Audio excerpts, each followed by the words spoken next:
Hey everyone! Today's video is a two-parter that is going to discuss returnees and how visible or how not visible they are. This specific one is about how not visible they are, and I'm going to briefly discuss the 10 most invisible returnees ever, and I am including Canada in this, mainly because there isn't enough returnees to talk about on their own. It is not the easiest to determine how visible someone is on the show or not, but the best metric I could find is using diary room count.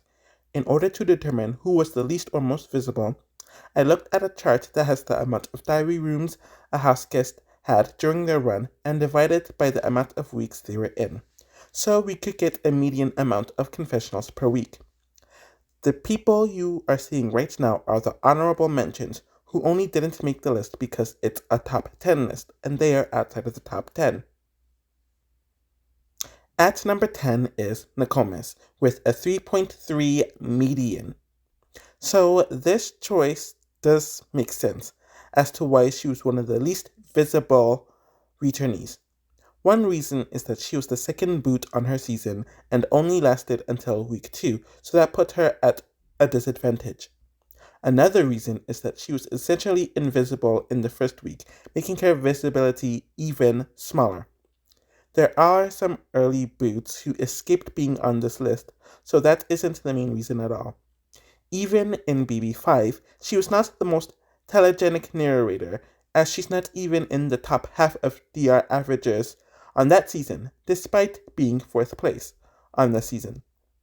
So with that and an early placement, her lack of visibility makes sense.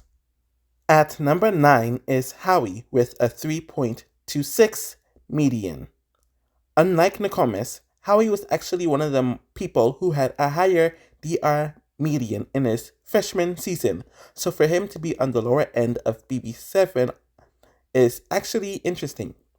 It's not like production found him to be a poor narrator, as there are actually quite a bit of scenes with him in it, and we saw how much he got last season. But the thing is, it's mainly the others making fun of him, and the others are narrating those scenes that involve Howie. While his alliance did win power for the first month of the season, he was the only one that didn't win HOH, so he didn't get that narration or visibility, and simply put, he was not involved in the dynamics like Janelle or even James was. And him being eliminated in the double eviction didn't help, so he was kind of under the radar for most of the game and was booted swiftly in his boot week, with it being tied to one episode. At number 8 is Memphis with a 3.16 median. It's kind of weird that he is on this list in my opinion. I mean, he made it to the top 5 on BB22 and was the founder of the alliance that dominated the game. Also, he did win a few HOHs during the season, which would have made him more visible and involved in the dynamics. And he was one of the top averaged DR people in his first season, but now I'm thinking that might have been because he had to be visible in that season, not necessarily because he is telegenic. If they needed someone to give strategic insight, they would go to Cody or even Tyler for the season, and Enzo had the bigger personality, so that might have played a part in his lack of visibility. I think it's because he was not one of the bigger personalities, and there were people in his alliance that had more control than him. They realized that they did not need to make Memphis visible, so they weren't going to do so. I also think him being an alternate for the season, who just happened to make it on, showed how they kind of felt about him. At number 7 is Nicole A with a 3 average.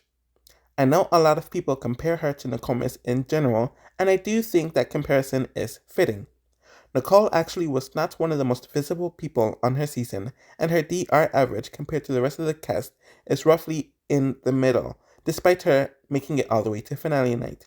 So to me, that showed that they included her in when they had to. In this season, she was the second boot on the season, which did not help her visibility, and like Nakomis, she was not visible in the first week, so that hurt her visibility. They did not need to show her, since she was not deep in the dynamics of the season, and because she was not the most telegenic or entertaining personality.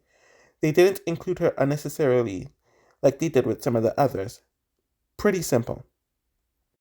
At number 6 is Kaysar from Big Brother 7 with a 2.8 average. Him being on this list is very interesting to me, especially because his original run on BB is one of the most visible pre-jurors ever, which I'm going to discuss the most visible pre-jurors in another time. So, to become one of the most visible on his season, to not only being one of the least visible on his season, but one of the least visible returnees ever, including Canada, is shocking. Kaysar did win HOH in the second week, so you would think that it would bump up his visibility, and it kind of did, as about 30 to 40% of his confessionals are from that week. It just shows that they only showed him when they had to show him, and he wasn't as engaging as many of the other All-Stars who were present personality-wise, and he wasn't as dynamic. It's even weirder that he was more visible on the second All-Stars, when he was a lot less relevant. Despite what I said about Howie in BB7, Howie was still more visible than Kaysar without winning any competitions. At number 5 is Keesha with a 2.75 average. There really isn't much to say about her here. I know some are going to think that her being here is obvious due to being the first boot, but the first boot from BB7 is not on this list, so that's not a main reason. Keesha was so removed from the show and the alumni since her season, and she, like Memphis, were alternates who just happened to make it on the season. She didn't really speak to many people during her week in the house, didn't campaign much, if at all, and was not involved in the dynamics, so her being on this list isn't surprising. Keesha got a decent amount of DRs on her original season, but it might have been due to her position in the game and not because of the show wanting to go out of their way to push her as one of the faces of the season. Nothing shocking about her being on the list at all.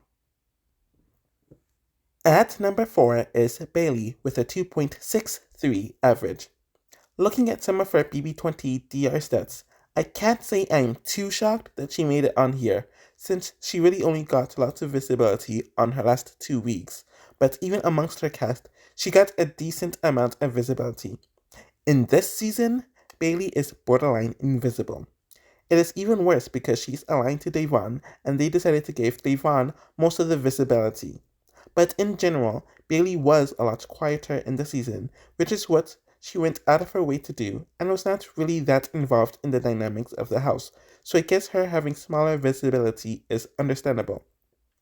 Even in her boot week, she got a decent amount of visibility, but not a good amount, and they chose not to show her in the other weeks, because they simply put didn't have to and didn't want to. At number 3 is Bruno with a 2.6 average. From what others and I have found out when looking at the DR distributions of several seasons, they really started to slow down the diary rooms in BB Can 5 and future seasons compared to the first 3 seasons, where they had way too many DRs. I do think that played a part as to why Bruno and someone else is some of the least visible returnees ever. I wonder if him being on slop for a majority of the season is why he didn't get as many diary rooms, or was just not very visible on the episodes whatsoever. But when you look at it, there was always someone else in his alliance who was more visible, more favored by production, and was playing harder, so they gave the visibility to people like Netta and Kevin over him. At number 2 is Ian with a 2.21 average. The least visible returnee from the US version, but not from North America overall, is Ian, and it makes complete sense. Ian did get a solid amount of visibility on BB14, so that was not an issue on his original season, but if you really look into it, he got more once he became more dominant, and he was not very visible in the beginning, so you could argue that his content in the beginning was a result of them not including him, and his results at the end were more consequential. In BB22, he's a complete non-factor, and it says a lot when a season full of not visible house guests, he is the least visible, and he made it to jury at least. I know that he really was out of it the entire time he was there, and was very checked out and didn't really want to be on the season anyways, while being very isolated from everyone who wasn't Nicole. He was put up because four of Danielle's options were safe, and he barely got any coverage on his own eviction week. At number 1 is Sindy with a 1.53 average. It's weird that I forgot how invisible Sindy was on BB Can 5 until I looked at the graph and everything started to add up and come back in my memories once again. During the season, everyone was joking about how not present she was online, and it was weird to see, especially since she had the most visibility on her original season despite only being there for 4 weeks. For most of her stay in BB Can 5, she got 2 confessionals per week, and she was only visible in her last week, where they had to explain her HOH during the double eviction, and then her boot week was that week. One of the reasons for this, in my opinion, is that Sindy was a lot calmer in BB Can 5 than she was in BB Can 3, so they didn't show her much. Another element is that while she was the most visible in her original season, all of that content was circumstantial, where in this season, where she was safe for most of it, they didn't need to show her and didn't feel the need to give her any additional content. So that is part 1 of this series, and it was definitely interesting to look at. And the next video will talk about the most visible returnees, and that will be a top 10 as well. It'll be interesting to see the results of that.